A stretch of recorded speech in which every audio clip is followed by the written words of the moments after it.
तो इस कविता का नाम है छिपकली। खाकी रंग दीवारों पर लटकती गांधी जी की बड़ी सी फोटो के पीछे से दोपहरी में एक लंबी भूरी सी छिपकली निकलती है। खाकी रंग दीवारों पर लटकती गांधी जी की बड़ी सी फोटो के पीछे से दोपहरी में एक लंबी भूरी सी छिपकली निकलती है। रेंग कर खामोशी से इर्द गिर्द फोटो के कष्ट ये लगाती है, और जैसे ही कोई कीट पतंगा उड़कर पास से गुजरता है, धर दबोच लेती है, पंख नोच देती है, मांस चबा जाती है, जिंदा निकल जाती है। फिर बड़े सलीके से जैसे कुछ हुआ ना हो, कोई भी मरा ना हो, रेंगती हुई वापस गांधी जी की फोटो के पीछे लौट जाती है।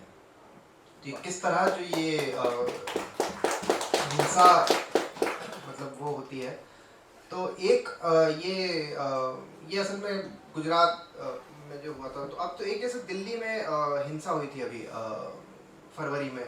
तो उसके ऊपर बहुत सारे लोग कहते हैं कि नहीं नहीं, बोथ साइड्स, दोनों ने मारा, दोनों ने। बट अगर आप मरे हुए लोगों के नंबर देखें, अगर आप देखें पुलिस किसके साथ थी, अगर आप देखें कि किन की दुकानें जली, किन के मोहल्ले जले, तो दोनों साइड का है नहीं वो जो खबर आ रही है, जो रिपोर्टर बोल रहे हैं। लेकिन वो फिर भी कुछ लोग वो जो हैं मतलब वो ये तटस्थ हो जाते हैं और कहते हैं कि नहीं बोथ साइड्स। तो ये जो बोथ साइडिज्म है, जो सेंट्रिज्म, बेवजह का सेंट्रिज्म जो होता है, उसके ऊपर मैंने एक कविता लिखी है। इन लोगों को मैं टू फेस्ड मतलब माने दोगला कहता हूँ। आई डोंट नो बांग्ला में क्या कहते हैं, दोगला। तो इस नज्म का उन्वान है दोगले। ये जो बोथ साइडिज्म करते हैं, सेंट्रिज्म करते हैं, इन्हें मैं दोगले कहता हूँ, दोगले। ये दास्तानों को सुनने वाले, ये दास्तानों को बुनने वाले, ये एक रास्ता न चुनने वाले, ये दोनों तरफों की कहने वाले, ये बीच में जाके रहने वाले, तमाम दुनिया के सामने अब सबक मोहब्बत का दे रहे हैं। ये दास्तानों को बुनने वाले, ये एक रास्ता न चुनने वाले, ये दोनों तरफों की कहने वाले, ये बीच में जाके रहने वाले, तमाम दुनिया के सामने तमाम दुनिया के सामने अब सबक मोहब्बत का दे रहे हैं। ये कह रहे हैं कि जो हुआ है वो हो गया है, सो भूल जाओ। ये कह रहे हैं कि जो दुकानें, जो दिल जले हैं, वो भूल जाओ। ये कह रहे हैं कि घर में घुसकर सितम जो ढाए, वो भूल जाओ। ये कह रहे हैं कि जो है कातिल, अब उनके नामों को भूल जाओ। ये कह रहे हैं कि दफन कराओ सारी लाशों को खामोशी से। ये कह रहे हैं कि अब दबा दो तमाम चीखों को खामोशी से। ये कह रहे हैं कि अब सड़क पर उतरना रातों को खामोशी से। ये कह रहे हैं कि सुनते जाओ अमन की बातों को खामोशी से। ये दुख पे मेरे ना रोने वाले, ये वक्त पड़ने पे खोने वाले, ये मुस्कुरा के मुकरने वाले, ये खौफ खा खा के मरने वाले, तमाम दुनिया के सामने जो सबक मोहब्बत का दे रहे हैं, मैं आपसे कह रहा हूँ यारो, ये दोगले हैं, ये दोगले हैं। ये चाहते हैं कि जालिमों के जो जुल्म है वो नाहम गिनाए। ये चाहते हैं हर एक इल्ज़ाम को बराबर ही बांटा जाए। ये चाहते हैं तबाहियों पर सवाल कोई भी ना उठाए। ये चाहते हैं उदासियों पर ज़्यादा मातम भी ना मनाए। ये चाहते हैं कि इनके दामन पे खून के दाग लग न जाएं। ये चाहते हैं कि जिक्र इंसाफ का कहीं पर ना होने पाए। पुरानी चालाकी है ये इनकी, ये किस्से हम पहले सुन चुके हैं। रफा दफा कर रहे जो मसला, ये शर्म और डर से भर गए हैं। खड़े थे कातिल का साथ देने, ये बात अब ये भी जानते हैं। लहू की सुनवाई हो न जाए, सो हाथ पहले ही धो रहे हैं। ये अब जो बदनाम हो रहे हैं, ये अब जो तारीख में लुट रहे हैं, ये आप इज्जत ही खो चुके हैं। ये एक ही बात कह रहे हैं, ये दोगले हैं, ये दोगले हैं, ये दोगले हैं, ये दोगले हैं। ये उसके ऊपर है एक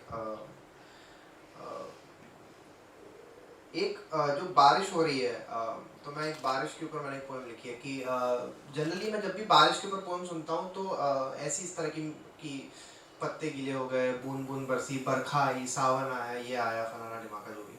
तो मतलब my childhood was not like that, and I'm sure many of you might like it was not very affluent.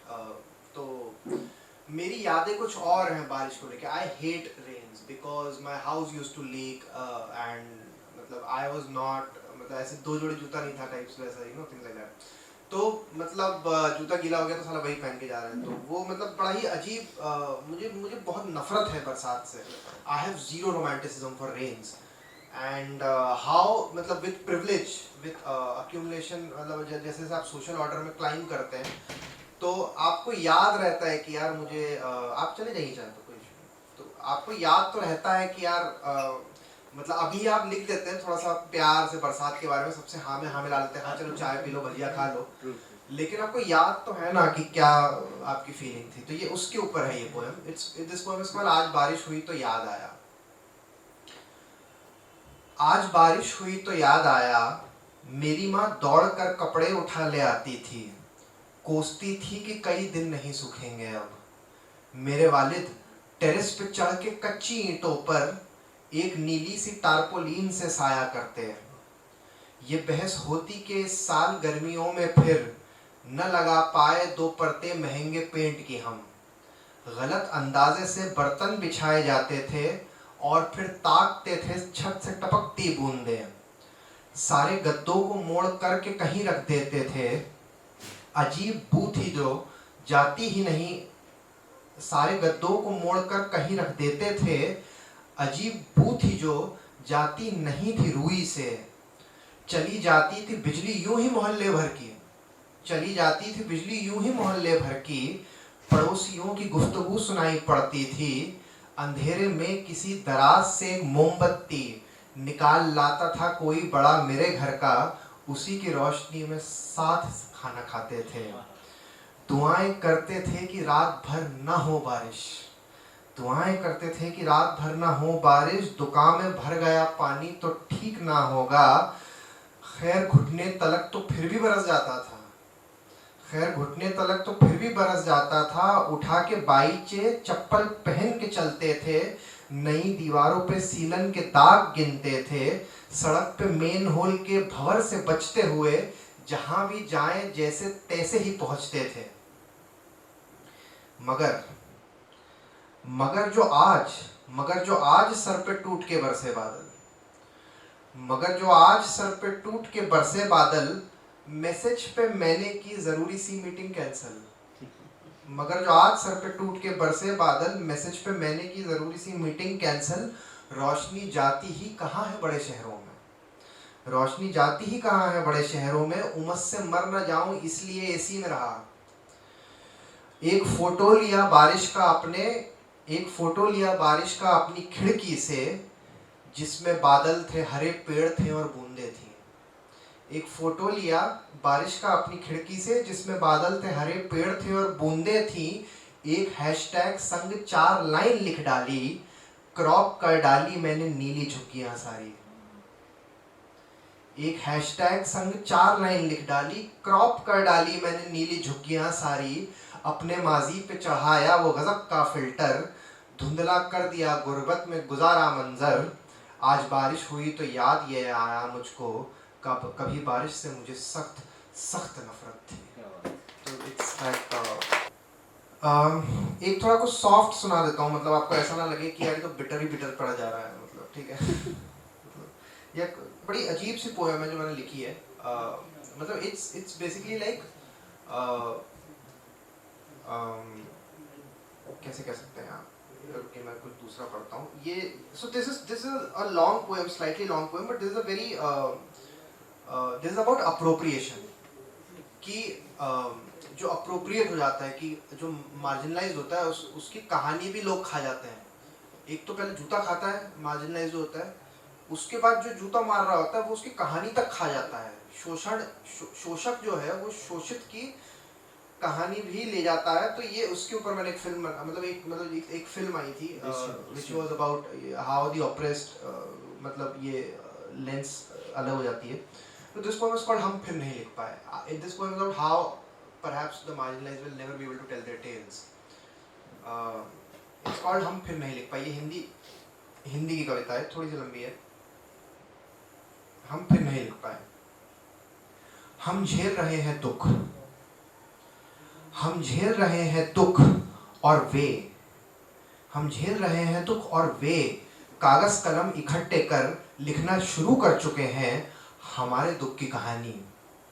और वे कागज कलम इकट्ठे कर लिखना शुरू कर चुके हैं हमारे दुख की कहानी। गढ़े जा चुके हैं किरदार, बुने जा चुके हैं प्लॉट, बेचा जा चुका है एक प्रोजेक्ट जिसकी पहली फ्रेम है तय, सत्य घटनाओं पर आधारित एक काल्पनिक प्रस्तुतिकरण। हम झेल रहे होंगे दुख, हम झेल रहे होंगे दुख जब बना देंगे वे इस पर एक फिल्म जिसमें नहीं होंगे हम कहानीकार, नहीं होंगे हम निर्देशक, नहीं होंगे हम अभिनेता, नहीं होंगे हम कैमरामैन, नहीं होंगे हम संगीतकार, नहीं होंगे हम स्पॉट बॉय या एक्स्ट्रा भी। या स्पॉट बॉय और एक्स्ट्रा तो होंगे शायद, या स्पॉट बॉय और एक्स्ट्रा तो होंगे शायद। और जीत जाएगी वो फिल्म नेशनल अवार्ड के मेडल, फिल्म फेयर की ट्रॉफियां, यूरोप का भ्रमण, ऑस्कर का नामांकन, बॉक्स ऑफिस की सफलता, यानी चमकती हुई शोहरत, खनकती हुई दौलत उनके नाम। हम झेल रहे होंगे दुख और कर देंगे दुख में फेसबुक पर एक छिछला सा विरोध, कर देंगे दुख में फेसबुक पर एक छिछला सा विरोध कि नहीं था हमारा दुख तुम्हारी कला की खदान जिसमें बनाकर हमें ही मजदूर तुमने निकाल लिया सोना और बना लिए अपने जेवर। हम झेल रहे होंगे दुख और मढ़ा जाएगा दोष हमारे ही सर, मढ़ा जाएगा दोष हमारे ही सर कि हम हैं बौखलाए हुए अतिवादी, पीड़ित मानसिकता से ग्रस्त, भरे हुए कड़वाहट से, रोष से और मलाल से कि ना कर पाए कुछ खुद और लगा रहे हैं भला करने वालों पर उल्टा इल्जाम कि होता है हर कथा पर हर कथाकार का एक जैसा अधिकार। हम झेल रहे होंगे दुख जब फिर से हार जाएंगे ये बहस, नहीं समझा पाएंगे किसी को भी कि हम झेल रहे थे दुख। अपना शरीर, अपनी इंद्रियां, अपना संकल्प, अपनी ऊर्जा, अपना चित्त, अपनी आत्मा को दुख में पूरा डुबो कर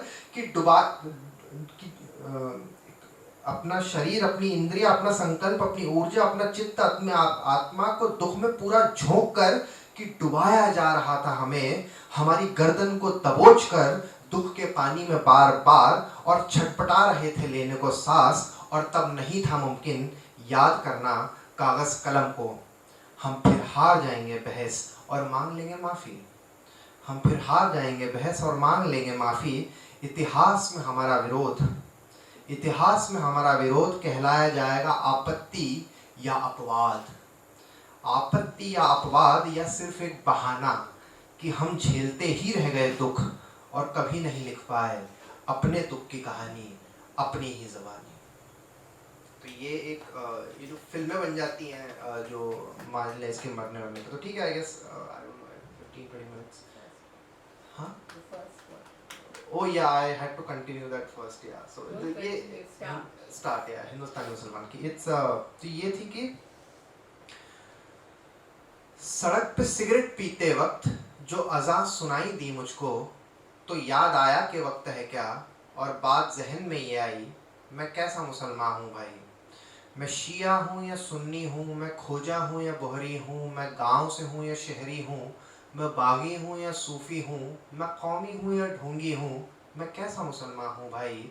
मैं सजदा करने वाला हूँ या झटका खाने वाला हूँ, मैं टोपी पहन के फिरता हूँ या दाढ़ी उड़ा के रहता हूँ, मैं आयत कौल से पढ़ता हूँ या फिल्मी गाने रमता हूँ, मैं अल्लाह अल्लाह करता हूँ या शेखों से लड़ पड़ता हूँ, मैं कैसा मुसलमान हूँ भाई।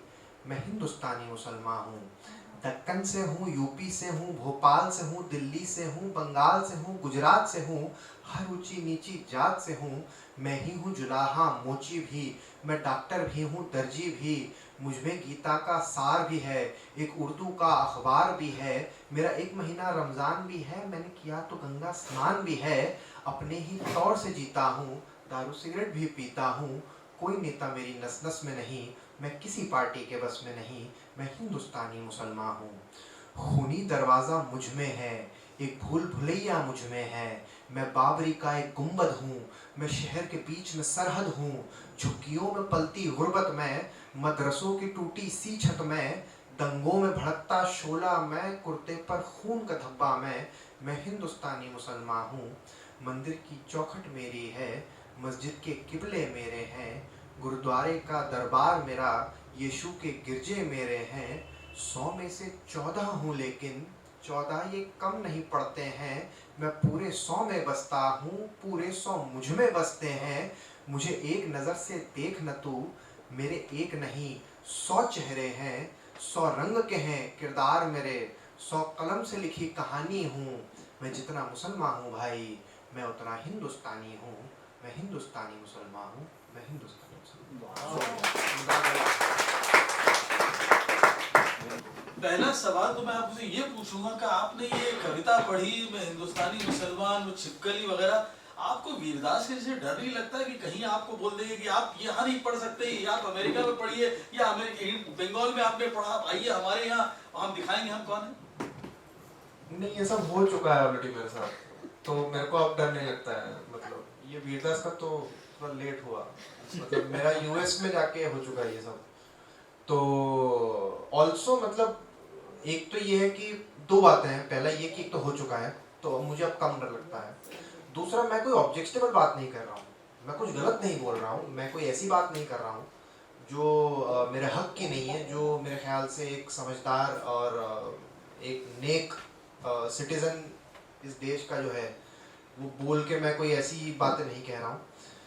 दूसरा ये कि डर लगता भी है, ऐसा नहीं है कि बिल्कुल डर नहीं लगता है, लेकिन अब वो तो रिस्क तो एसोसिएटेड है इस काम में, तो क्या कर रहे हैं। ये सच और गलत बड़े इंटरप्रिटेशनल वर्ड्स हो गए, किसकी सच किसकी झूठ, ये इस्टेब्लिश करना बड़ा मुश्किल हो गया। नहीं, उसके लिए पोएम सुनाई मैंने दोगले,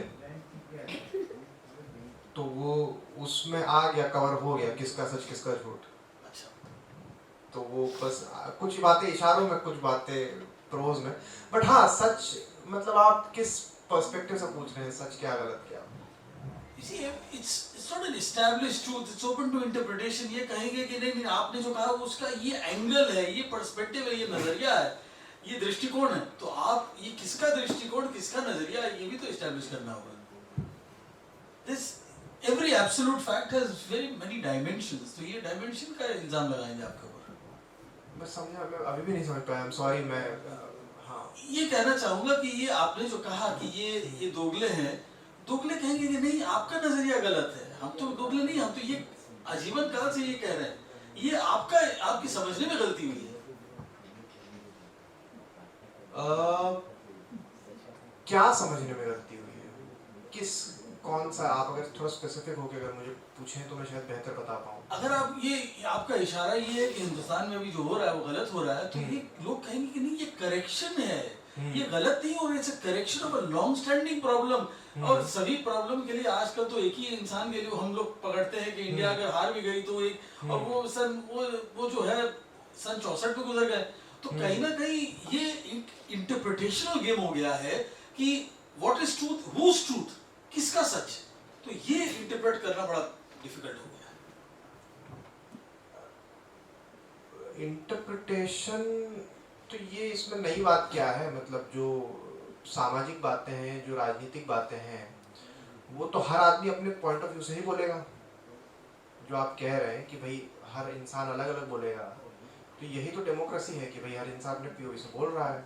अब अनफॉर्चुनेटली एक पीओवी भारी पड़ गया है दूसरे पीओवी पे, तो चल रहा है एक तरह का राज। इंशाल्लाह शायद ज़्यादा अलग तरह का पीओवी भारी पड़ जाएगा कल को, साइकिल तो बदलता है, तो देखते हैं फिर क्या होता है। इस उम्मीद में भी जी रहे कि साइकिल बदलेगा, नहीं वो तो नहीं बदलेगा, लेकिन उम्मीद करने में क्या बुराई है। लंबी है गम की शाम मगर शाम ही तो है। हाँ यूँ कह लीजिए। कलकत्ता आके कैसा लगा? यहाँ माहौल, यहाँ की आबो हवा थोड़ी अलग है। I am not referring to the region. हाँ तो मैं आया नहीं हूँ कलकत्ता, मैं 3 साल रह चुका हूँ कलकत्ता में, तो मैं यहाँ नौकरी किया करता था और काफ़ी घूमा हूँ मैं, मतलब मैं न्यू टाउन में मेरा ऑफिस हुआ करता था, मगर मैं काफ़ी घूमता था पैदल पैदल काफ़ी, तो मुझे काफ़ी अंदाज़ा है कलकत्ता का। तो जिसको कहते हैं कि क्या कि हमें बांग्ला बोल तो ना पारी किंतु मोटामोटी पूछ तो पारी। मैं वही सवाल पूछ रहा हूँ कि यहाँ की आबोहवा जो अलग है, वो क्या आपको लगता है कि this is one of the last islands available in this country? आज के हिंदुस्तान में एक तरह से आप देखें, ये एक आइलैंड है और वो आइलैंड होना बहुत जरूरी है, और country needs an island like the state. हाँ एक्चुअली अक्रॉस द कंट्री बहुत हालत खराब हो गई, इसलिए थोड़ा कलकत्ता बेहतर लगता है, बंगाल थोड़ा बेहतर लगता है, लेकिन बंगाल भी कोई ऐसा नहीं है कि मतलब दूध का धुला है ना। तो मतलब ऐसा नहीं है कि जो रूट सोशल प्रॉब्लम्स देश की हैं वो बस बंगाल में थोड़ा बेहतर तरीके से होती हैं, थोड़ा मतलब मैनिफेस्ट अलग तरीके से करती है, लेकिन मतलब काफ़ी सारे प्रदेशों की जो दुर्गत हो गई है, अब ऐसा लगता है कि भाई लंदन ही आ गया कलकत्ता है तो हाँ आइलैंड मतलब अब लगता है, पर ऐसा नहीं है कि कोई बहुत मतलब जो भी इंडिया के रूट सोशल इश्यूज हैं जिनके ऊपर राजनीति भी की जाती है, जिनके ऊपर सामाजिक न्याय की बातें भी की जाती हैं, वो बाकायदा आपको कलकत्ता में भी मिलेंगी, और बचे हुए बंगाल में मिलेगी, आसनसोल भी यहाँ आप चले जाएं, बोलपुर बहरामपुर वगैरह है। पर हाँ ये भाई मैं जो आप कह रहे हो बिल्कुल सही है, कंपैरेटिवली अगर देखें तो बराबर है, बहुत अच्छा। कहीं ना कहीं आपको ऐसा लगता है कि एक शायर की रिस्पॉन्सिबिलिटी भी है to be optimistic and hopeful, वो है आप में? नहीं है, बिल्कुल है, लेकिन मतलब थोड़ा अभी कुछ ज़्यादा पीछे चले गए तो मेरे ख्याल से कुछ ज़्यादा आगे तक सुधार करना पड़ेगा, मतलब ऐसा लगता है बस कि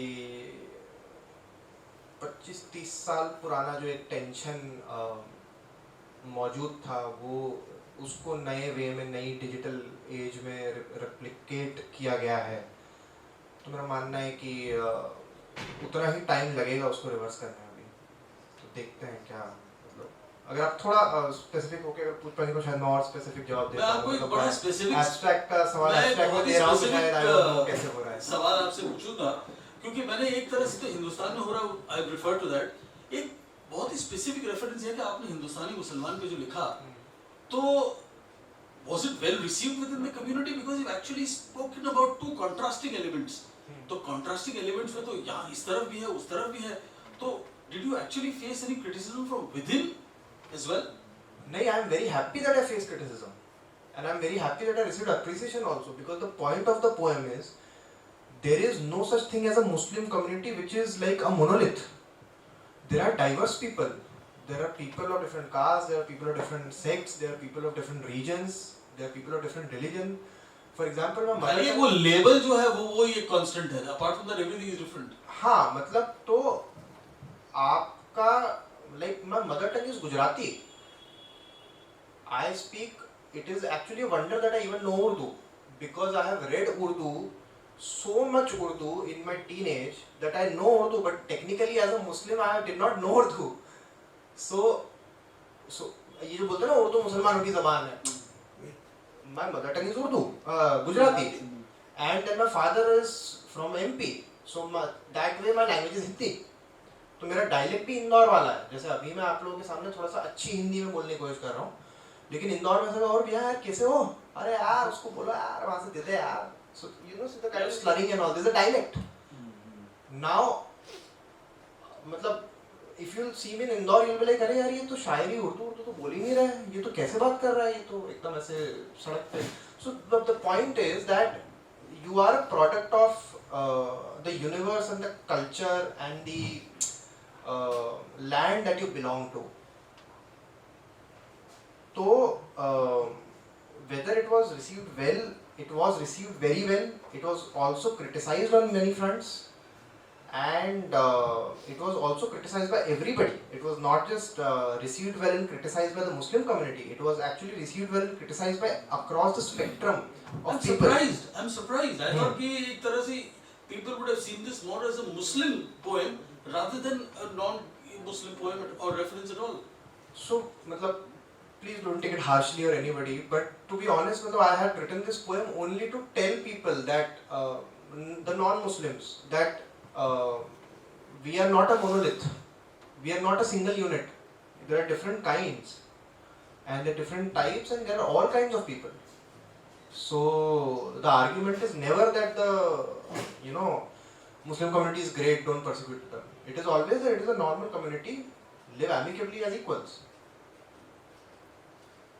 So that was the because लोगों को and उस टाइम जब propaganda चल भी रहा था 2017 I had written, I had seen a very gradual, like a very sharp shift, tonal shift towards categorizing. Now of course it has escalated to like gear, probably the scale of 10. But at that time it was still at the scale of 3 or 4, the propaganda. It was not, reaction to it was कि यार ये हर चीज़ मुसलमान क्यों कर रहे हैं? This is so bad. This is not how you are supposed to speak.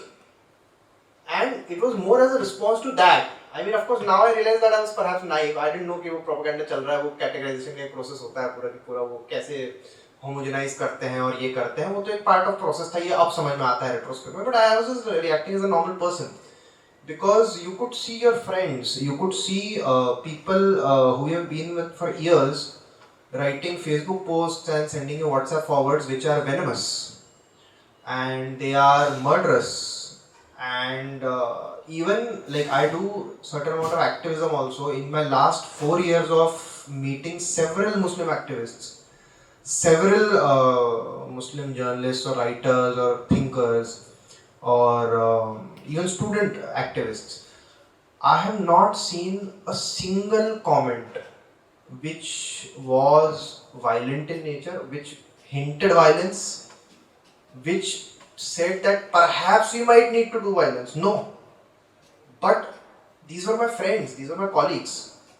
I'm a chartered accountant, I'm an MBA from IIM Indore. These are educated people who are doing this. So, मतलब अब मतलब वही है कि मतलब वो it is a bit no, it is hurtful, but the hurt gets over and then you realize कि नहीं यार मतलब ऐसे तो नहीं चलेगा, मतलब मैं मानने को तैयार, मतलब मैं मतलब I don't agree. आपने दो अल्फाज इस्तेमाल किए, venomous and murderous. हाँ. Do you think this is the big change that we are seeing in the last 4 or 5 or 10 years? 10 साल की बात तो नहीं है, मुझे 5 साल 4 साल में तो definitely लगता है ये जो venomous और murderous आपने अल्फाज इस्तेमाल किए, तो is that the big wake up call that something different is happening in our society today? हाँ मतलब लोग जाग जाएं, सुधर जाएं तो बेहतर है, क्योंकि मतलब उन्हीं के लिए बेहतर है. बिकॉज देखिए क्या हो रहा है ना कि आप मतलब कैसे बताऊं मैं कि जाग जाए तो बेहतर है. बिकॉज फिर यू वोंट वांट, मतलब देखो person like me will end up with one family member dead, but a person like you would end up living with a one family member who's a murderer. So I will live with the murdered, but you will live with the murderer. So it is a choice. तो रुक जाए तो बेहतर है. मतलब इसका मतलब अभी भी टाइम है. There is like, if you see the propaganda machine, if you see the television, the way it has been showing things, जो WhatsApp के फॉरवर्ड आते हैं आप जो पढ़ेंगे, तो मतलब मैंने ऐसे भी WhatsApp के फॉरवर्ड देखे जिसमें ग्राइंडर में ऐसे मुस्लिम बंदा जा रहा है और ऐसे ग्राइंड होकर कीमा बन के बाहर आ रहा है. There are 4 religions, मतलब इतने जेनोसाइडल कार्टून्स आते हैं, and they are very you feel scared. Because I don't feel scared because ये कार्टून से ही स्केयर नहीं होता हूँ मैं. मुझे कौन भेज रहा है उससे बहुत डर लगता है. मुझे लगता है यार ये मेरा स्कूल का दोस्त है, इसके साथ यार मैं इतने साल रहा हूँ और ये भेज रहा है ग्रुप पे. दोस्ती निभा पा रहा है? दोस्ती छोड़िए, मतलब उसको मतलब जैसे फॉर एग्जांपल अगर मैं कोई एक जोक पढ़ रहा हूँ या कुछ कर रहा हूँ and suppose it is offensive to any community और एनी ये तो, और मैं उसको ग्रुप पे डाल रहा हूँ, आई विल ऑलवेज थिंक यार ये 2 लोग हैं, इनको शायद अच्छा नहीं लगा, आई शुड डू दिस, और may be this is wrong, but it is brazen. It is like, तो कर क्या लोगे, हम बोलेंगे ये. तो करते क्या है व्हाट्सएप ग्रुप पे? Do you exit? Do you raise a voice? No, I generally, like earlier I used to fight, not fight exactly, I used to just like कभी-कभी generally क्या करता हूँ मैं, बोलता हूँ इसको explain करो, मुझे समझ नहीं आया, मुझे explain करिए, मैं ऐसे बोलना शुरू करता हूँ, तो वो explain नहीं कर पाता आगे, क्योंकि वो कैसे बोलेगा कि यार हिंदू मुस्लिम सिख ईसाई ग्राइंडर में जा रहा है, बाकी 3 बाहर आ रहे हैं, एंड ग्राइंडर का नाम है सीए, ठीक है, ऐसा कार्टून है, और मुस्लिम का जो है कीमा आ रहा है, तो मुझे समझाएगा क्या इन शब्दों में? How will he explain this in words? शर्म आती है? शर्म तो आती है क्योंकि पढ़ाई लिखाई तो की है ना, बोल नहीं सकते हैं, पर वो मोबाइल पे उंगली चलाने में दिक्कत थोड़ी होती है। और यही आप टीवी देखिए, आप ये जितने भी जो बड़े बड़े होस्ट हैं, बड़े बड़े टीवी चैनल हैं, आप देखिए वो क्या दिखा रहे हैं टीवी पे, तो वो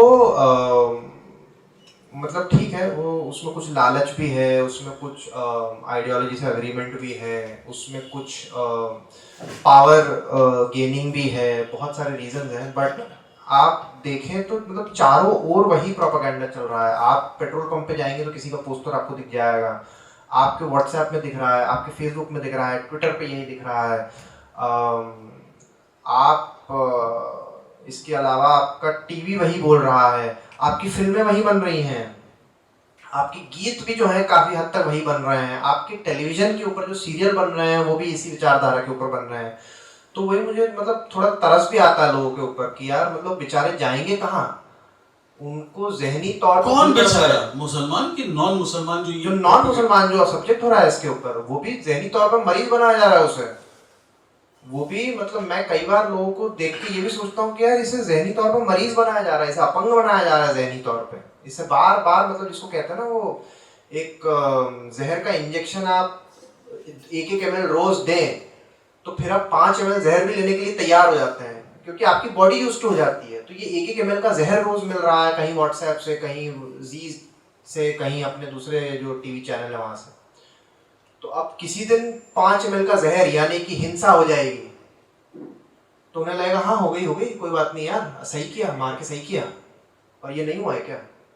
ये आपने नहीं सुना है क्या कभी पिछले 20 साल में कि लोग ऐसे बोले कि नहीं सही किया यार, सही किया, ये टाइट करना जरूरी था? ये सुना है आपने? आपको पता होगा आपने सुना है। बिल्कुल। हाँ, तो ये और फिर भी आप कह रहे हैं कि it's important to be hopeful. नहीं, होपफुल तो रहे तो क्या करें, मतलब होपफुल ना रहे तो क्या करें, मतलब So, I'm going to ask you one question, which I think is also relevant. That if Muslims have done well, if Muslims have survived in this country, it's also due to the liberalness of a large part of the majority community, which cannot be denied. नहीं वो उस जगह मत जाइए, फिर मेरा मुंह बहुत ज्यादा खुल जाएगा। मैं कुछ पुराना वाला आंसर दे देता हूँ। आपने एक बात बोली थी क्या कि होपफुल, हाँ, कि होपफुल होना क्यों जरूरी है? अरे भाई होपफुल होना इसलिए जरूरी क्योंकि यही रहना है और साथ में रहना है। आप दुश्मनी भी एक हद तक ही कर सकते हैं किसी के साथ, क्योंकि आपको यही रहना है, साथ में रहना है भाई, काम भी साथ में करना है, यहीं रहना है, यहीं बूढ़े होना है, कहीं किसी का कुछ, कहीं किसी का कुछ, सब होना है, आना जाना है। वैसे भी कोई ऐसा तो है नहीं कि बहुत ज़्यादा मोहल्ले साथ में ही हैं, सेग्रीगेट तो करके रखे हुए ही हैं, तो बिना मारे काटे भी रहा जा सकता है, ऑलरेडी इंतज़ाम की इसी तरह से किया गया है। तो वो है कि मतलब हाँ, होपफुल इसलिए है कि भाई रहा जा सकता है ठीक से, और बस यही है। तो आगे वाला क्वेश्चन स्किप कर दीजिए, उसमें मैं बहुत ज्यादा तो मैं ऐसा करूंगा कि अब हमारे जो गेस्ट है उनको उनसे पूछता हूँ कि कैन यू फायर सदीप giving you adequate raw material on which to ask questions please. Hello. First of all, I'm very sorry for my phone. Oh, that's fine. It's fine. No, I've it's not forgotten fine. about it. Okay. So you like specific questions. So my question is, we are all Indians, be it Hindu Indian or Muslim Indian. We are all Indians. But being a Gujarati yourself, what's your take on Gujarat riots and the role of the government? What could be my take? There are reports, there are news articles, there are YouTube videos. No, as a poet and as a person. So the poem Chipkali is on that. Yes. खाकी रंग दीवारों पर लटकती गांधी जी, खाकी रंग उनका सवाल जो है उसको भी आज 20 साल होने को आया। 20 साल होने को आया, और मैं देखिए कुछ चीजें इतना डायरेक्टली नहीं बोल सकते हैं कि वो इशारों में जो बोली जा सकती है, जो पोटेंट वे में। जो छिपकली पोयम है वो गुजरात हिंसा के ऊपर ही है, कि उसकी पहली लाइन ही है खाकी रंग दीवारें। तो वो समझ में आ जाता है उससे कि वो दबोचती है. The whole poem is basically there's a khaki rang diwar on which there's a Gandhiji's photo. A lizard comes out, grabs its prey, and very quietly, as if nothing has happened, it just slinks back behind Gandhiji's photo. Yes, yes. So that is my opinion on Thank you. Gujarat Thank riots. you very Yeah. much. Any other question? You have preferred, what should I say, orality than writing. Orality, you have preferred orality than writing. Okay, and a new word you have introduced, that is performance poetry. Huh. Okay, so is it in a way a counter strategy? Sir, I first of all, I write on paper. Yeah. I don't speak. Yeah. So I know the process. I read. I understand. Like मैं बचपन से शायरी ही पढ़ता आ रहा हूँ और मुझे लिखित का ही शायर हूँ मैं. जो आप कह रहे हैं ओरैलिटी वैसा है नहीं. It's just that I speak it out. If you read these poems on paper, you will understand that they're pretty okay on paper as well.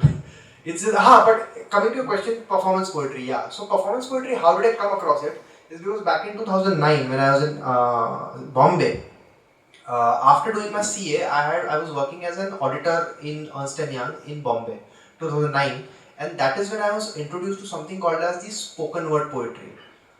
And when I saw people perform poetry, I thought that even I write poems and even I can read them out. It's basically poetry readings only.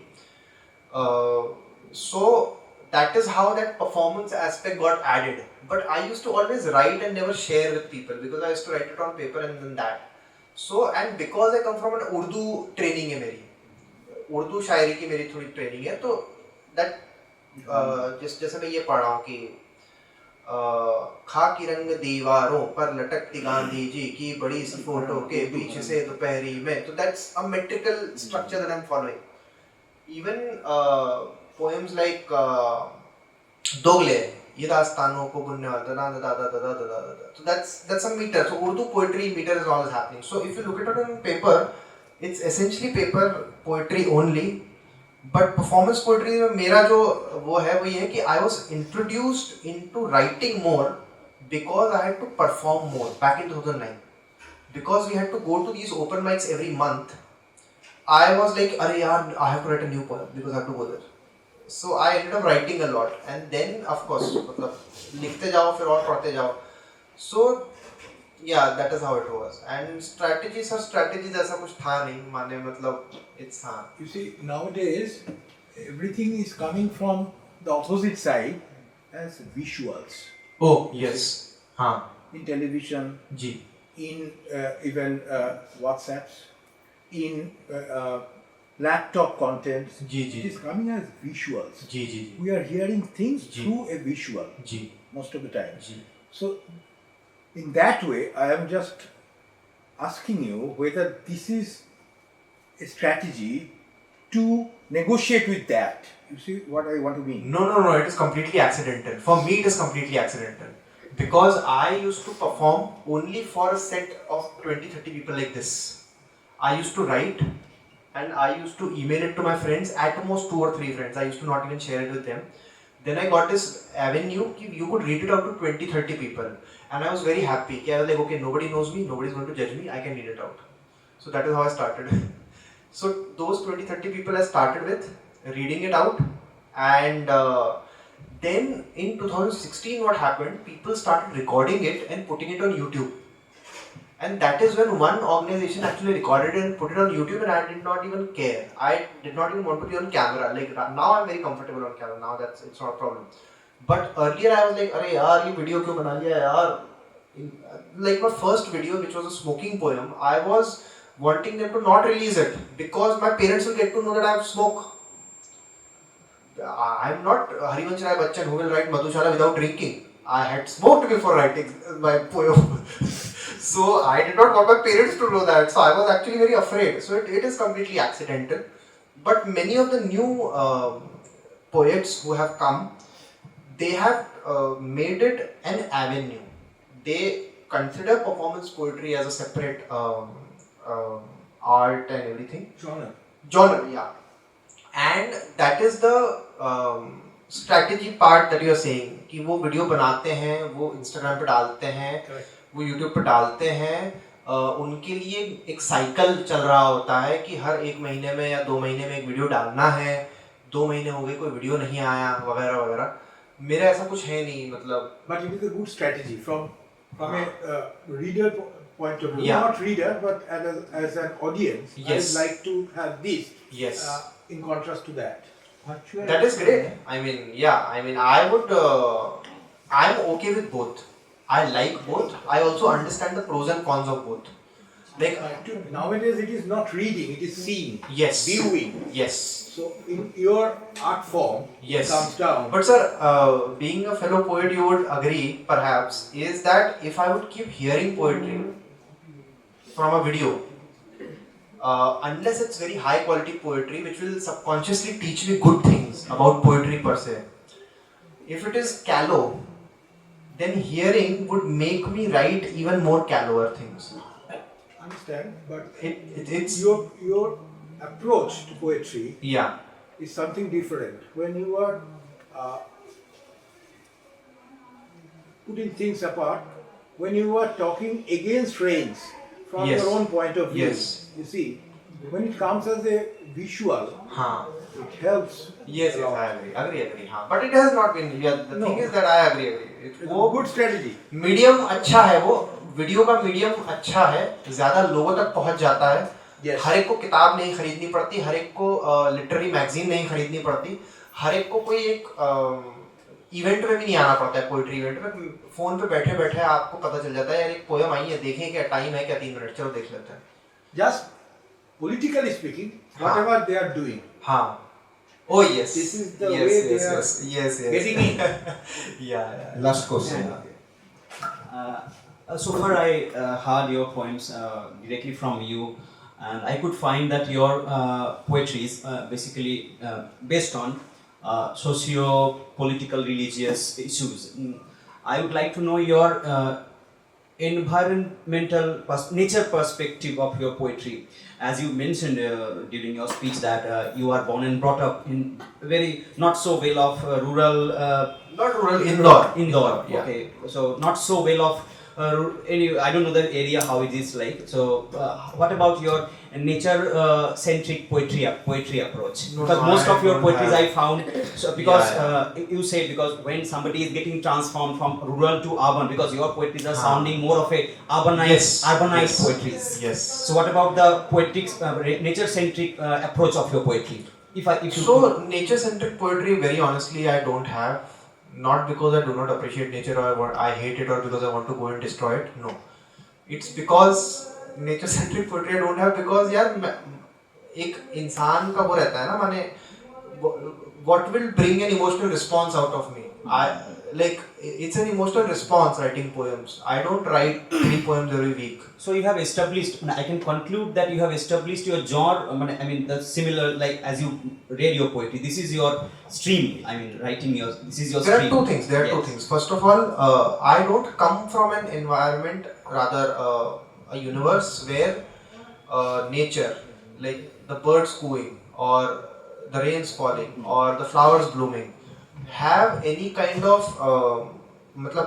they don't have any kind of huge presence in my life. Urban setting, Yeah, urban setting. and they do not evoke an emotional response. If I will have to write a flower wala poem, then the kind of poem I will write will be of the boy who has come to sell me 10 rupee flowers for begging, and I am giving that person 10 rupees because I am a privileged asshole who doesn't know any other emotion except pity Exactly. to give that person 10 rupees. That will be the poem I will write. But I will not write about daffodils and how beautiful they are because I don't know daffodils and I don't care about them. Yes, yes. What about But- your love poems? Yeah, I have a few, but I thought कि अभी क्या ही पढ़ो मतलब. अब एक बार जब We need to तो read एक बार जब more. टोन ले लिया Yes. कि कड़वा को ही पढ़ना है Yes, तो फिर yes. कड़वा ही पढ़ते रहे. 7 दिसंबर को बुलाएंगे तो लव का पढ़ेंगे, 6 दिसंबर को बुलाए तो आपको वही The superflux to them and show the heavens more just. প্রাণপণে চেষ্টা করছে না কবিতাকে সম্ভ্রম করি বলে, কবিতাকে মূল্য দিই বলে, যে যে দুটো ভাষা মোটামুটি পারি কথা বলতে, যে ভাষা আমি বলি বা লিখি, ব্যবহার করি, দুটোতে ওই কবিতার স্বরধ্বনিকে যত দূর পারি আমি রক্ষা করব, মন ও প্রাণ দিয়ে রক্ষা করব, স্বর দিয়ে রক্ষা